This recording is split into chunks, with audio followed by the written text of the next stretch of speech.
Em Campos, horário de Brasília, estamos de volta com Folha no Ar, primeira edição ao vivo no oferecimento de Proteus, serviços de saúde e medicina ocupacional, qualidade certificada ISO 9001-2015 e dos laboratórios Plínio Bacelar. No programa de hoje, a Rafaela Machado é historiadora, professora e ainda dá conta de ser diretora do Arquivo Público Municipal de Campos e mantém aquela chama lá acesa, apesar de tanta ventania. Rafaela, a gente falava no bloco anterior sobre as histórias internas ali do arquivo e são meio que fantasmagóricas, como disse o próprio Aloysio, que aliás estava relatando aqui, trabalhou lá na década de 90, passou por lá. Também deve ter história dele lá com, né? Enfim, o que tem de história para você contar pra gente aí dessas passagens? Você já encontrou com alguma alma penada lá no arquivo? Gente, mas para quem é, digamos assim, espiritualista, é um lugar de muita energia, né, gente? A gente está falando de uma fazenda que foi formada como uma redução jesuítica, aldeô índio, depois da expulsão dos jesuítas, uma das maiores fazendas escravistas do Brasil, porque Campos ainda tem isso. Só na fazenda de Nossa Senhora da Conceição em Santo Inácio, que é o nome original do solar, eram quase 2.000 escravos registrados. A gente tem um inventário sobre isso. Ainda tem a atuação dos jesuítas, da família. É um local de muita energia, né, gente? Para quem acredita. E tem interessante, uma vez eu fui fazer uma pesquisa na FENORTE sobre o processo de restauração, porque a FENORTE dirigiu, digamos assim, através da UENF, essa restauração. Eu lembro de uma história de um rapaz que trabalhava como pedreiro lá, e ele sempre ficava ali na frente do prédio, passando massa, mexendo massa. E um dia ele chegou para os companheiros dele lá atrás e falou assim: gente, é o que aquela família que todo dia vem, eram 2 homens e um menino, todo dia vem, e hoje o menino pediu para brincar e eu não fui brincar com ele, eles ficaram chateados de cara feia comigo. Aí os outros rapazes que ficavam atrás falaram assim: não, mas não tem nenhuma família aqui no entorno do solar que visita, que era uma área muito, muito mais inóspita do que é hoje. O pessoal da FENORTE falou que esse pedreiro nunca mais voltou para trabalhar, tá? Nunca mais. Mas essas histórias, elas são reais, acontecem o tempo inteiro, gente. O tempo inteiro. E aquela história da desculpa, da foto, da foto que parecia um espectro do lado. Letícia trabalha comigo, tá nos ouvindo aqui. A prima dela, na inauguração da exposição sobre os imigrantes libaneses, inclusive nosso saudoso Dr. Macou estava lá nesse dia, muito emocionado. Já para o finalzinho da exposição, quando o arquivo já estava vazio, as 2 primas dela foram para uma janela tirar foto. E uma jornalista, a mãe foi para tirar uma foto, e uma jornalista ficou assim: eu vou ficar aqui no corredor para ninguém passar e atrapalhar a foto. Eis que a foto, gente, tem claramente uma sombra atrás, que é uma sombra que mostra muito uma feição humana, tudo isso. Então, a foto é o registro mais concreto que a gente tem de histórias que a gente ouve todos os dias. De pessoas cantando música, de ouvir passos, de sentir... Eu sinto muito cheiro, né, gente? Eu sou muito sensível a cheiro. Então, assim, recorrentemente eu tô sentindo cheiro de rosas lá. Eu não quero saber por quê, eu tô quieta, mas eu sempre brinco o seguinte: a gente tem um acordo implícito lá, o arquivo é nosso durante o dia e à noite a gente devolve a quem é de direito, entendeu? Então a noite não é nossa. Então, Rafael, dos passados aí, dos passados... Oi, perdão. Não, é só avisar então que temos vagas abertas aí para estágios à noite. Pô, desculpa interrompê-lo. Não, tranquilo. Eu também tive a chance lá à noite algumas vezes e realmente Eu sou cético, né? Mas tem umas coisas meio assim, meio diferentes mesmo. Sim. É aquela coisa, me lembro na restauração para a escola de cinema, você ia fazer, que era o sistema de internato, você ia fazer tubulação de esgoto. Aí você esbarrava num cemitério de escravos negros. Aí tinha que parar tudo. Buscava outro caminho para tubulação, aí batia num cemitério mais antigo ainda de índios. Então, aquilo ali é cemitério desde o século XVII, né? Uma coisa muito, muito importante de falar para quem está em casa, gente, que todo o entorno do solar, o solar ele é tombado pelo IPHAN, foi tombado em 1946, mas todo o entorno do solar ele é área de reserva arqueológica, seja por cemitério indígena, seja por cemitério de escravizados africanos ou aqui nascidos, mas aquele entorno ali, gente, se a gente cava uma trincheira de, vamos lá, 30 centímetros, você já se depara com vestígios de sepultamento ou de local de alimentação. É realmente muito impressionante aquele entorno ali. É uma coisa que você vê, sobretudo em países com história mais antiga, na Europa. Quer dizer, o local onde hoje funciona uma igreja católica, ele sempre foi santo. Uhum. Ele era do paganismo do seu Tíbero, na Espanha, por exemplo. Seu Tíbero, depois virou romano, depois o romano se cristianizou, depois virou árabe na invasão virou mesquita, né? É tipo um bolo, né? Aquilo sempre foi. O cemitério do Caju, por exemplo, é onde era o cemitério dos Boitacá. Dos indígenas. Sempre foi cemitério. Mas, enfim, do passado para o presente, é inevitável perguntar, tu tem perguntado aqui, quer dizer, desde o segundo reinado de Napoleão, o período de 100 dias virou um período emblemático, né? E é comum na imprensa do mundo você fazer análise de 100 dias de uma nova administração. Ressaltado que, logicamente, pouco mais de 3 meses é um período muito precoce para qualquer tipo de análise mais duradoura, né? Mas já dá para sentir o governo, ainda que esse governo, Vladimir, que você integra como diretora do arquivo, tenha pegado aí a maior crise, a gente falou sobre isso nos últimos 100 anos, né?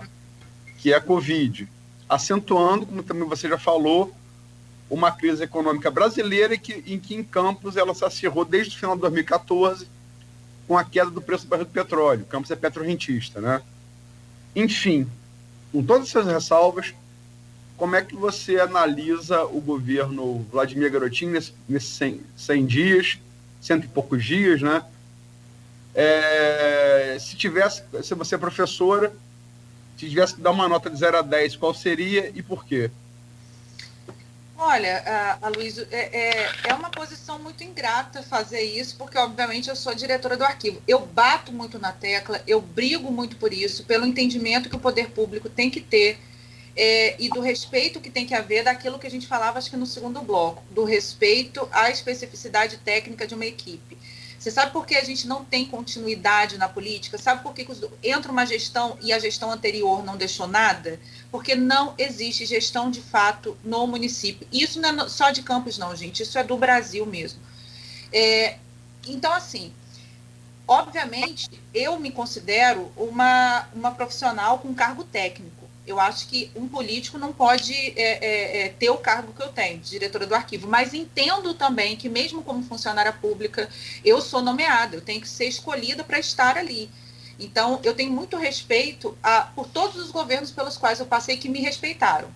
Então, assim, eu tenho minhas críticas contundentes, por exemplo, ao governo passado, à gestão passada, mas tenho também um agradecimento por terem respeitado o meu ponto de vista e terem me deixado falar dentro do possível, porque eu prezo muito pela ética profissional. Então, eu posso não concordar com N coisas. Eu não vou fazer campanha política, mas eu também não vou fazer campanha política para o adversário, porque eu entendo que eu integro, né, um universo que é político, por natureza. Embora eu acho muito importante frisar essa questão de ser um técnico. Então, assim, eu posso fazer duas análises aqui. Eu posso fazer uma análise como diretora do arquivo, e aí eu só posso falar pelo arquivo, é só isso que compete à minha pessoa. E eu posso fazer uma análise, como você acabou de falar, como professora, como cidadã e historiadora Rafaela Machado. Para essa análise, que é a que eu vou dizer para vocês, eu considero que o Vladimir levantou muita expectativa, porque, além de jovem, ele tinha propostas de renovação. E eu gosto muito de propostas de renovação numa cidade que é muito engessada, muito apegada a um processo histórico que não se transformava, sabe? A questão do próprio petróleo, não pensar em diversificação, não pensar em além, enfim, N situações. Então, a proposta gerada de renovação de Vladimir me agradou muito no início, e principalmente depois que ele assumiu, o fato dele ter escolhido, Aloysio, técnicos para compor o governo. Então, você percebe um secretariado que, não em sua totalidade, mas em boa parte, é formado por pessoas extremamente capacitadas e qualificadas. No serviço público, não adianta você ter feito um doutorado em Harvard se você não tem experiência da coisa pública, se você não tem o trato com a coisa pública.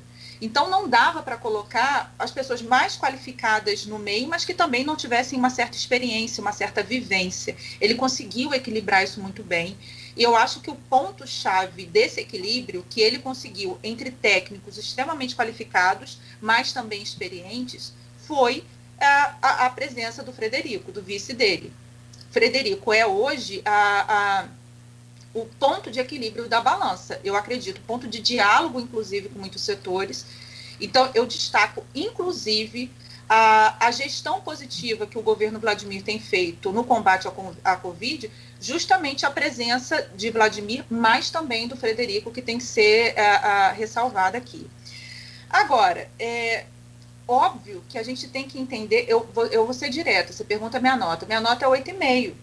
Por que minha nota é 8,5? Porque eu entendo que é uma nota boa para o que ele tem feito, mas é uma nota que também demonstra que pode se melhorar, pode evoluir, pensando inclusive no arquivo, nas políticas culturais para o município.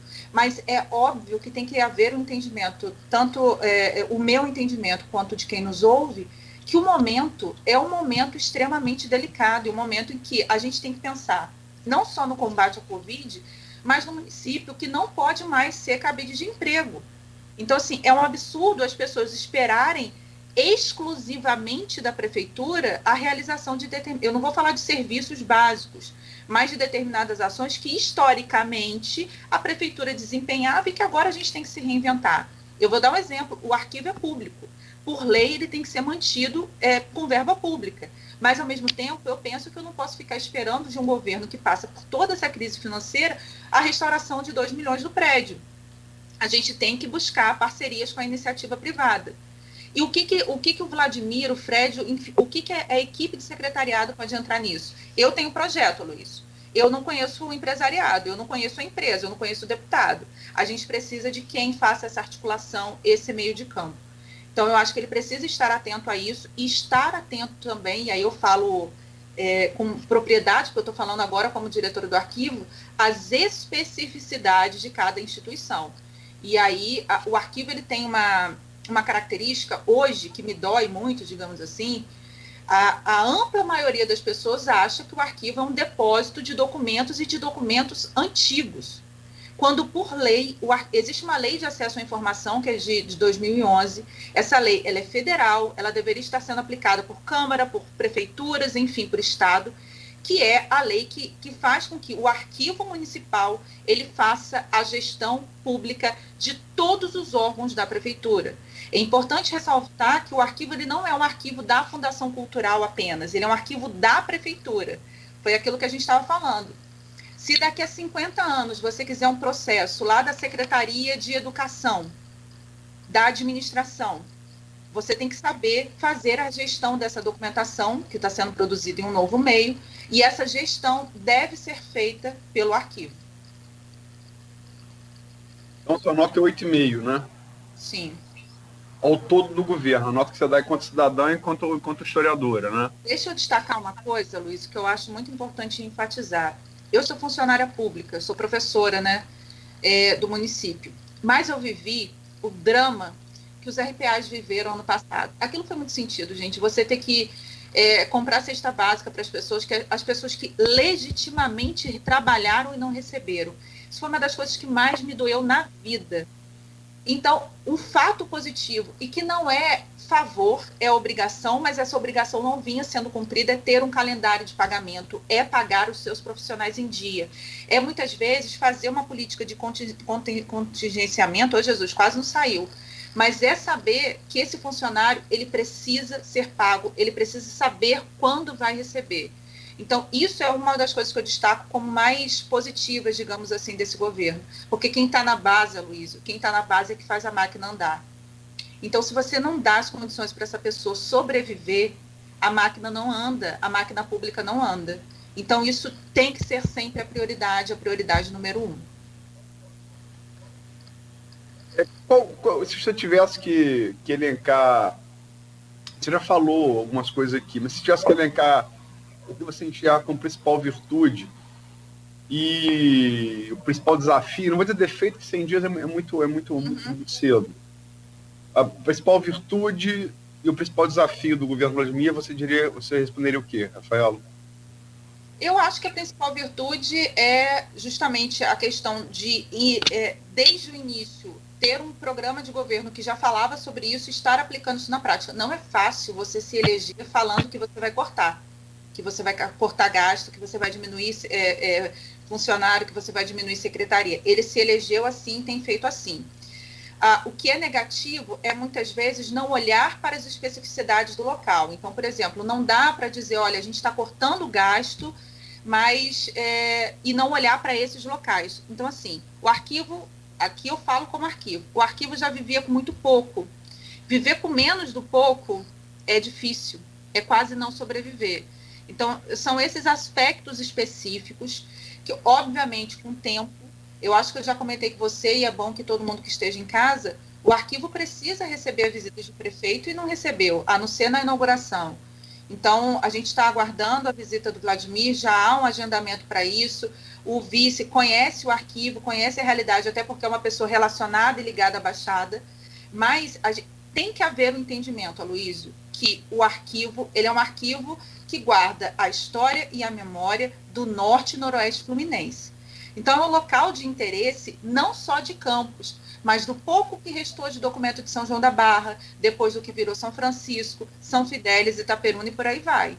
Então, é preciso entender a importância desse lugar, e aqui eu não estou falando fazendo uma defesa desenfreada, apaixonada, mas é uma defesa de uma técnica, de uma profissional, de que esse local, o arquivo, precisa ser visto de acordo com as suas especificidades. Insano, digamos assim, quando alguém me pergunta por que o arquivo não é no centro da cidade. Desde quando os equipamentos culturais têm que ser só no centro de uma cidade? Por que a Baixada, Guarulhos não merecem a descentralização político-cultural? E outra, a gente está falando do edifício que é o mais antigo de Campos ainda de pé. O que seria do solar se não fosse o arquivo? Seria um solar dos Arizes. Então, vamos dar... Eu entendo todos os desafios pelos quais passa o governo, Aloysio, todos. Eu sou muito sensível às dificuldades.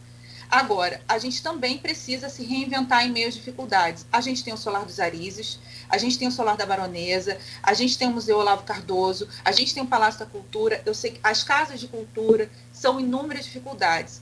E uma coisa que não pode ser esquecida, gente. No início da pandemia, a cultura foi a primeira ponta de corte. Foi a cultura, quando eu falo como um todo, os cantores, ator, enfim, o teatro. A gente está falando de um lugar que começou a sofrer lá no início, mas vai sofrer muito provavelmente até o final. Não dá para pensar que simplesmente você pode falar para as pessoas assim, não, você não trabalha, você não pode, você tem que criar, e aí eu estou falando de governo federal, você tem que criar mecanismos de sobrevivência dessas práticas, dessas culturas e desses agentes culturais. A mesma coisa para os espaços. Se a gente continuar dormindo, se a gente continuar só reclamando, o Solar dos Arizes a gente vai passar, você vai estar indo para a Tafona e ele vai estar no chão, literalmente. Então, a gente precisa se movimentar com relação a isso. Eu falo sobre isso, eu já vou me exaltando, né? Mas é normal, porque eu tenho muita preocupação com esses espaços, deles irem ao chão. E aí, gente, você pode tentar fazer a réplica que for, não é a mesma coisa, não se recupera, a gente precisa agir logo. Então, o que eu espero muito do governo Vladimir é que ele esteja atento a essas especificidades, entenda que a cultura, ela não é algo alegórico, ela não é algo que vem a reboque. A cultura, Você lembra no programa, quando você falou assim, a cultura pode não dar voto, mas ela tira? Eu lembro disso perfeitamente. O setor cultural, vou me arrepiando, mas é um setor extremamente articulado, bem relacionado e empenhado. Então, é preciso olhar para a cultura com olhos de política pública cultural e não como política alegórica. Então, para isso, a gente tem que ter pessoas qualificadas atuando, a gente tem que ter políticos interessados, e aí a Câmara tem que entrar nessa história também, os vereadores têm que abraçar essa causa também, e como eu disse para vocês, não como favor, não na base do personalismo, mas no entendimento de que isso deve ser uma política pública cultural. Paulo, para terminar minha participação, tem vários comentários aqui, tanto no streaming quanto no grupo de WhatsApp. Eu não vou poder fazer todos, nunca dá para fazer todos, peço desculpas, agradeço por cada uma das participações, mas infelizmente nunca dá para fazer todos. E você gerou bastante comentário no streaming hoje. Que bom. Gerou. Tá com a sua atuação na virtual tem semeado, tem frutificado. Que bom. Mas uma pergunta que eu faço, que hoje em dia as questões de gênero estão no top da pauta, né? E você é uma mulher, já foi saudada aqui por essa condição e por ser profissional que é, e você vem em 2 governos que você teve uma mulher na Fundação Cultural de Jornalista Aldo Lima, a qual você está subordinada, que foi Cristina Lima, e tem uma mulher hoje, que é a Auxiliadora Freitas. Que paralelo você faz dessa questão de gênero nas suas consequências práticas na cultura de Campos? Gente, eu acho que não é segredo para ninguém o que eu vou falar. Campos ainda é uma cidade muito arraigada, muito apegada a certos valores, inclusive valores patriarcais, valores de reprodução de machismos tradicionais, clássicos. E quando eu digo para vocês, não é fácil se fazer respeitar enquanto mulher, enquanto profissional nesse meio, no meio político. Não é fácil. A gente se depara com cada situação e o que eu já ouvi que cultura é coisa de mulherzinha. Eu já ouvi isso N vezes. A gente tem que olhar para essas mulheres, essas gestoras, como mulheres fortes e que ali estão por algum motivo. Eu falo aqui sobre a Cristina Lima, falo aqui sobre a Auxiliadora. Antes delas nós tivemos... Eu estou no arquivo desde 2015, né, como estagiária, como contratada, e desde 2019 como diretora, quando o Freitas se aposentou. Antes nós tivemos o Avelino, com uma atuação muito positiva. A gente tem que pensar que só de você ser mulher, você já encara muitos desafios. Normalmente, Aloysio, quando a gente se impõe, isso é visto como um chilique, isso é visto como um desequilíbrio, você está me entendendo? E eu sou muito impositiva nas minhas defesas. Eu tenho muito carinho por Cristina Lima, ela falava assim, Rafaela, você tem que ser menos passional, menos impulsiva, você tem que pensar mais. Eu tento fazer isso, mas as minhas defesas são muito apaixonadas e muitas vezes isso, muito empenhadas, e muitas vezes isso é visto como ela está desequilibrada, ela está neurótica, enfim. Isso não é raro, gente, isso não acontece comigo. Isso acontece comigo porque eu sou mulher. Muitas vezes, você pega homens que falam com você só daquela maneira porque você é mulher, porque se fosse homem, certamente não falaria. Agora, a gente precisa, e eu falo como sociedade, inclusive, sabe essa história de mulher empoderar mulher? Isso não pode ser um discurso vazio, um discurso de Facebook e Instagram. Isso tem que ser uma prática real, diária. Então, assim, essa rivalidade feminina que existe, isso é algo historicamente construído. Desconstruir isso é muito difícil. É difícil para nós, mulheres, Aloysio. Você imagina para quem não é, né? Para quem está de fora olhando esse universo. Então, quando a gente fala sobre empoderar mulheres, não é simplesmente mulheres empoderando mulheres. São homens também, dando devido espaço, sem favor, porque assim tem que ser, a essas mulheres. Respeitando os seus discursos, respeitando os seus pontos de vista e, muitas vezes, os seus apelos mais apaixonados que sejam. Não estou tão de fora assim, não. Se cultura é coisa de mulher, então eu sou mulherzinha. Então... Rafaela, eu te agradecer muito. Vou abrir para a Nogueira, deve querer fazer uma outra pergunta. Mas agradecer muito pela presença, parabéns pela entrevista. Obrigado. Obrigada, querido. Minha pergunta, Aloysio, Rafaela, que dia você pode voltar ao programa? Porque, na verdade, não dá tempo de fazer. Tem uma série aqui de perguntas, enfim. Muito feliz queria muito falar sobre a questão de educação, essa coisa que você fala de cultura e que a gente acompanha muito mais agora até com o próprio Aloysio. Essa questão, se não for trabalhada, e aí eu tenho como exemplo a minha esposa que é professora, eu às vezes dou as ideias malucas a ela lá, mas ela acaba aceitando e tenta fazer e dá certo muitas das vezes, que é a questão do lixo, por exemplo, na sala de aula. Não é você obrigar as crianças a limparem a sala de aula, não. Não, quando ele chega está limpinha, quando sai, deixa limpinho. Cada um tem que cuidar do seu lixo. Infelizmente, se não for feito quando criança... Meu caro Aloysio, por exemplo, tem companheiros nossos que já depois de velho, quando sai do trabalho é uma sujeira, um lixeiro, uma loucura. Então, assim, eu penso muito na educação básica, e se possível até na creche. Levar essas crianças para conhecer o museu, para conhecer o arquivo, para conhecer a história. Por que a história de Campos não está incluída na nossa educação? Não tem essa riqueza de história que nós temos aqui, não está no nosso currículo, né? Enfim, mas aí você vai ter que voltar aqui para falar. Olha, gente, eu fico muito feliz porque eu de fato acredito nisso. Eu não ganho R$1 para fazer as publicações que eu faço porque eu acredito. E em que eu acredito? A gente só defende aquilo que a gente conhece, aquilo que a gente se identifica, gente. Então não adianta a gente estar aqui reclamando que o patrimônio de Campos está na condição que está. A gente vê isso em reclamações diárias no Facebook. Se você não cria o sentimento de pertencimento e identidade, é assim que o campista vai começar a cuidar melhor do seu patrimônio, da sua rua e do que seja. Então a história pública, que é isso que eu faço, é a história que está ligada diretamente à educação patrimonial. É a história, não é mudar o conteúdo, gente. O conteúdo continua o mesmo. O conteúdo é um conteúdo que se baseia em documentos, nas fontes, em análises historiográficas, mas é mudar a forma, a maneira como a gente fala com quem está aí do outro lado. Então eu não posso querer que o José passe a gostar de história e pelo menos entender e conhecer a história campista se eu não consigo sequer me comunicar verdadeiramente com ele, atingindo de fato o José.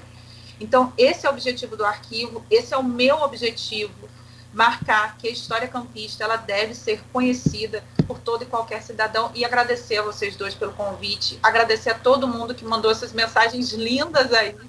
Achei fantástico. Obrigada, gente. Obrigada por tudo. Tem várias, só para terminar aqui, várias manifestações aqui. O Rogério Bacchini, que é ouvinte assíduo, SOS Igreja Nossa Senhora do Terço, SOS Hotel Flávio, Gustavo Sofiati, que é seu colega, professor de História, parabéns pela excelente entrevista da Rafaela Machado. Aí o Bacchini continua SOS Patrimônio Histórico Material Municipal. Marilene Machado, é só parente, Marilene? Não. Excelente entrevista. Rogério Bacchini, Terezinha Bianchi, excelente entrevista. Rogério Bacchini de novo. Rafael é patrimônio valiosíssimo da nossa terra Goitacá.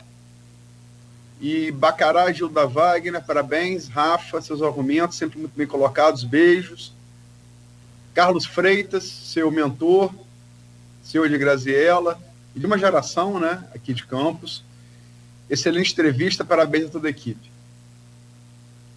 É isso, gente. Obrigada mesmo. E para quem está nos ouvindo, eu já falo antes para poder gerar expectativa. Eu estou aqui convencendo o Nogueira e o Aloysio a gente embarcar numa campanha, mas a gente volta para contar isso depois.